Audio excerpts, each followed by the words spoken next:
무형자산으로 정의되기 위한 조건, 요 2번 내용이 이 무형자산 단원에서 가장 중요하고요. 중급회의 가면 여기까지 내용을 제가 한 1시간 반, 2시간 정도 가르칠 거라고요. 그럼 보시죠.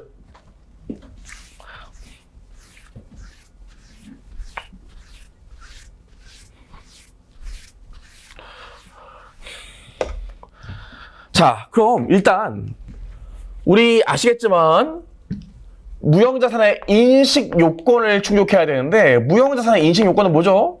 자산의 인식 요건 다 똑같아요. 해당 자산의 정의를 충족하고 미래 경제적 효익의 유입 가능성이 높고 세 번째로 자산의 원가를 신뢰성 있게 측정할 수 있으면 됩니다.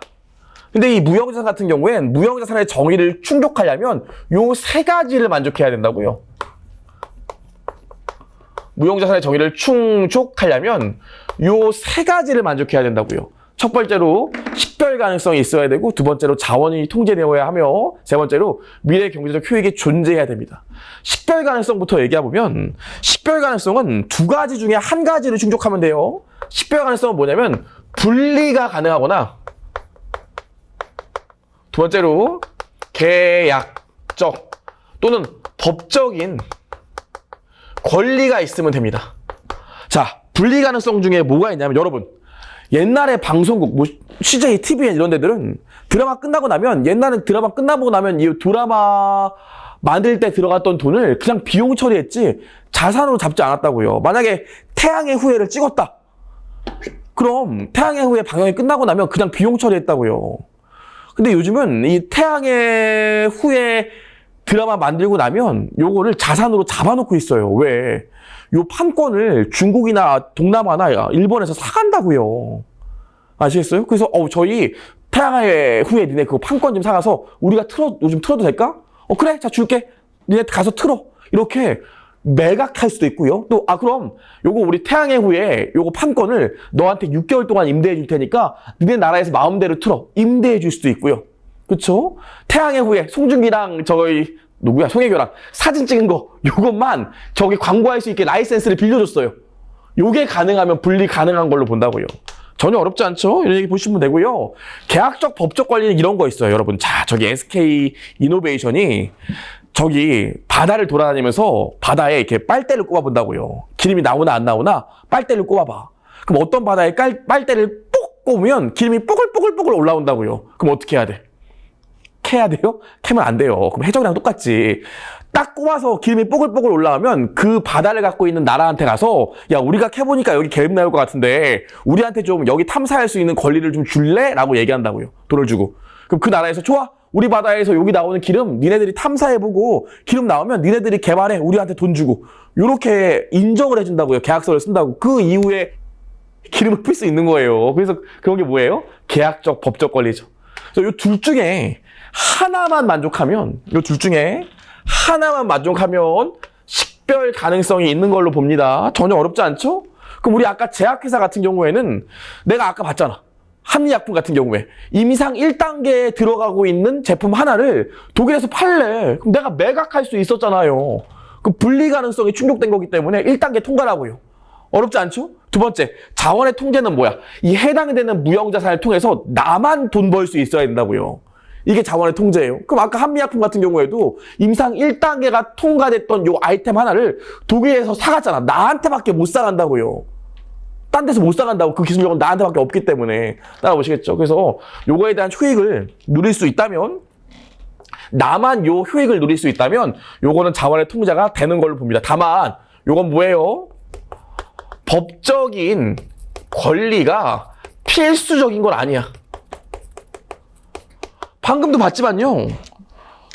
만약에 한미약품에서 항암 치료제를 개발하고 있어요. 항암, 암 낫는 약을 개발하고 있는데 해당되는 기술력이 우리 회사에밖에 없어. 그럼 특허권을 신청하거나 이럴 필요도 없어요. 어차피 나밖에 모르는 기술력인데 나만 할 수 있는 거지. 당연한 소리겠죠? 괜히 특허권 신청하고 그럴 필요가 없다고요. 그래서 자원에 대한 통제는 내가 이걸 법적으로 보호받을 수 있어야지만 자원의 통제가 이루어지는 것은 아닙니다. 그걸 어려운 말로 법적인 권리는 필수적이지 않다고 얘기해요. 쉬운 걸로 한번 얘기해보죠. 쉬운 거. 재밌는 얘기, 잠깐. 재밌는 얘기. 여러분, 회계법인의 최고 재산은 뭘까요? 회계법인의 최고 재산은 뭘까요? 인적 자원이 돼야겠죠. 회계법인, 각 회계법인마다 아주 뛰어난 회계사들과 변호사들, 뭐 기타 전문가들이 있기 때문에 이 회계법인은 사실 사람이 자원이라고요. 근데 그 사람을 자산으로 잡을 수 없어요. 종업원을 자산으로 잡을 수 없다고요. 이유가 뭐예요? 금방 간두거든요. 정말 금방 간둬요. 이쯤에서 나오는 저희 회계사 세무사의 직업적 장점을 하나 또 얘기하면 저희 회계사 세무사의 직업적 장점이 뭐가 있냐면 이직의 자유로움이랑 내가 회사에서 잘렸을 때에 대한 공포감은 없어요. 그냥 하는 얘기예요. 옛날에 제가 시티캐피탈이라는 회사를, 지금은 시티그룹은 남아있지만 시티캐피탈은 한국에서 철수했어요. 거기를 제가 세무조정을 나갔었는데 거기가 좀 회사가 장사가 안 되다 보니까 종업원분들을 정리해고했다고요. 그러면서 이렇게 퇴사하시는 분들한테 1년분 급여의 3배, 4배를 주고 이렇게 퇴사를 했어요. 그랬더니 그 얘기를 들었더니 저랑 같이 시티캐피탈에 나갔던 우리 1년차 회계사가 와 너무 부럽다. 4년차 급여를 받으신다고요? 와 나도 했으면 좋겠다. 이런 소리를 한 거예요. 개념이 없는 거죠. 제가 그래서 데리고 나갔거든요. 잠깐만요. 데리고 나가갖고 제가 집에 가라고 그랬어요. 어떻게 그런 얘기를 하냐고. 실제로 뭐 저희 회계법인 같은 경우에 만약에 야 너 우리 회계법인에서 나가줄래? 내가 1년분 급여에 3배 줄게. 그러면은 인사과에서 그런 메일이 와. 만약에 저희 회계법인인데 인사과에서 회계사들한테 저희 명예퇴직 받는데요. 저 1년분 급여 3배 드릴게요. 지금 나가실 분이요. 이 메일을 받으면 어떻게 해야 될까요? 메일 쓰지 말고 바로 인사과로 뛰어 올라가야 돼요. 엘리베이터도 사람이 많기 때문에 뛰어 올라가야 할 수 있어요. 아마 그러면 명예퇴직 사인하고 나서 1년분 급여 3배 받고 회계법인 나오면서 앞에서 큰절하고 갈 사람이 널렸습니다. 아니 만약에 그러면 관두고 한 몇 년 쉬다가 1, 2년 쉬거나 몇 개월 쉬다가 다른 법인 가면 되죠. 일손이 부족한데 그렇거든요. 그래서 저희 회계법인 같은 경우에는 정말 뛰어난 분들 많은데 금방금방 나가요. 그래서 공부하시는 분 중에 저한테 이런 거 물어보는 분들이 있어요. 제가 알기로는 회계법인의 근속 연수가 3년도 안 되는 걸로 알고 있는데 이 회계사 좋은 직업 맞습니까? 이런 거 물어보시는데 다 더 좋은 데 가기 때문이에요. 평균 근속 연수가 3년이라니까 회계법인에서 잘리나 보다. 그렇지 않고요. 여러분 기본적으로 회계법인에서 퇴사한다 그러면 한 5명 정도가 밥을 사주면서 말립니다. 임원분들이. 왜 나가냐고. 그리고 퇴사하고 딴 데 가서 일하고 있으면 계속 전화 와요. 다시 돌아오면 안 되냐고. 이 회계법인은 기본적으로 일손이 늘 부족하고요. 저희 회계사 같은 경우에는 한 3년 정도 지나고 나면 어디 가서도 내가 회사 A부터 Z까지 업무를 다 할 수 있는 기본적인 소양 갖췄기 때문에 다 먹고 삽니다. 풀어주는 데 많아요. 그래서 여러분 그런 생각을 좀 하시면 되고요. 가끔씩 회계사 같은 경우에는 갓 시험 붙은 분들이 경기의 업앤다운에 따라서 대형 회계법인에서 바로 수습처를 못 구하는 경우도 좀 있어요. 저희 나라에 보면 대형 회계법인이 3일 회계법인, 그 다음에 안진회계법인, 삼정회계법인, 한영회계법인이 있는 이렇게 4개가 대형 회계법인이라고 하는데 보통 우리나라 상장사의 90% 이상을 얘네가 다 하죠. 저도 여기 있었는데 보통 회계사 시험에 합격하고 나면은 한 900명 정도가 합격하면 여기서 다 흡수를 합니다. 보통 누구나 다 여길 가고 싶어 해요. 근데 문제가 뭐냐면 경기에 업앤다운이 있어서 어떤 해에는 여기서 다 합격자를 흡수 못하는 경우가 생기기도 해요. 그래서 가끔씩은 뭐 몇 년 걸려 한 번은 대형 회계법인에 입사를 못하는 경우가 생기기도 하는데 그 다음에 다 들어갑니다. 그래서 그것만 기사만 보고 회계사가 요즘 금값이 아니구나, 회계사가 별로구나 이렇게 생각하시는 분이 있으실 수도 있는데 1년차가 할 수 있는 일은 사실 복사밖에 없어요. 회계법인 가서 연봉 5천, 6천 받아도 할 수 있는 일이 많지 않습니다. 그래서 여러분 이 회계사의 진정한 가치는 보통 2년 정도 근무하고 나면 이제 수습이 끝나고 자기가 보고서에 사인을 할 수 있는 자격이 생기거든요. 그래서 보통 2년차부터 10년차 내외에 있는 회계사들은 정말 갈 데가 많아요. 그래요. 그래서 저희 기업의 가장 큰 장점 중에 하나가 뭐냐면 퇴사에 대한 압박 이런 건 없어요. 딴 데 가면 되지. 불러주는 데 많은데. 그래서 그런 것도 한번 생각해 보시면 좋을 것 같아요. 나온 김에 좀 얘기했습니다. 여기까지 봤고요. 다시 돌아와서 좀 돌아갔는데 딴 얘기 너무 돌아가는데 무형자산의 정의로 식별 가능성, 자원의 통제 봤고요. 세 번째, 미래 경제적 효익의 존재예요. 봐봐. 이런 경우 있다고요. 제가 제약회사 감사 나가보면 이런 경우 있어. 약 개발을 하고 있다가 중간에 실패했다고. 실패했는데도 재무제표에 자산으로 잡아놓는 회사들이 있어요.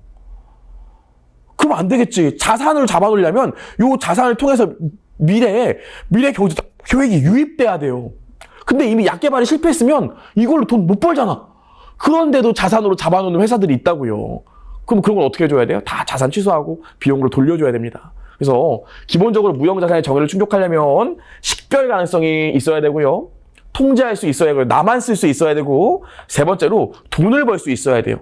선생님 무형자산의 정의에서 미래경제적 효익이 나오고 인식기준에서도 미래경제적 효익이 나오네요? 두 개가 똑같은 거 아니에요? No. 얘는 돈을 벌 수 있어야 되고 얘는 돈 벌 가능성이 높아야 된다는 소리예요. 따라올 수 있겠죠? 그 재밌는 얘기 해보면 제가 제약회사 갔을 때 2년을 제가 감사했었는데 첫째 연도에는 약 하나 개발하는 게 있었는데 이게 아주 유망하대. 그래서 자산으로 저도 잡아놨다고요. 저도 뭐 따져보니까 오케이 될 수 있을 것 같더라고. 그래서 자산으로 잡아놨어요. 그 다음 연도 갔더니 자산이래. 내가 분명히 신문기사 봤더니 이거 엎어진 것 같은데 자꾸 자산이라고 우기더라고요. 그래서 제가 거기 연구소 인원을 봤어요. 근데 작년에 그 연구소 그 약 개발하는 사람만 50명이 있었는데 지금 3명 남았더라고. 제가 그래서 그 중에 한 분한테 전화했다고 수석분한테 저기 수석님 약 개발 어떻게 됐나요? 그랬더니 이 망했어. 지금 다 정리하고 있어 이러더라고요. 그럼 비용으로 돌리는 거예요. 그래서 실제로 회계감사하면 이런 일들을 합니다. 다 돌아와서 얘기했고요. 여기까지요. 충분히 이해할 수 있겠죠? 요 세 가지 아셔야 되고요. 나온 김에 조금만 더 얘기를 하면 제가 알아낸 게 아니라 아주 유명한 교수님 책에 나오는 얘기인데 여러분 그 이청용 선수랑 박주영 선수 아시죠? 이청용 선수가 볼튼에서 날아다닐 때가 있었고 박주영 선수가 저 개인적으로 뭐 싫어하고 그런 건 없어요. 아스널에 있을 때는 경기도 못 뛰고 그랬잖아요. 근데 진짜 웃긴 게 뭐냐면 이청용 선수도 볼튼에서 계약금을 받았고 박주영 선수도 아스널에서 계약금을 받았다고요. 계약금을 받아야 뛸 거 아니야. 계약금을 받았는데 이때 이청용 선수가 잘했고 박주영 선수 못했다고요. 두 회사 볼튼과 아스널의 그때 당시 재무제표를 보면 이청용 선수 계약서 사인했죠. 볼튼에서만 떠야 돼. 박주영 선수도 계약서 사인하고 아스날에서만 떠야 돼. 요거 두 개 만족했는데 이청용은 가서 게임도 많이 뛰고 티셔츠도 많이 팔았는데 박주영 선수 게임에 못 나오고 티셔츠도 못 팔아서 여기서 갈렸다고요. 그래서 볼튼의 재무제표를 그때 당시 보면 이청용 선수의 계약금은 무형자산으로 잡혀 있고요. 박주영 선수의 계약금은 그때 당시에 아스널 재무제표를 보면 비용돼 있다고요. 제가 안 하는 거 아니에요. 교수님이 어떤 유명한 교수님 책 보면 이런 얘기가 나와 있습니다. 좋아요. 우리 여기까지 와서 무형자산의 정의 맞고요.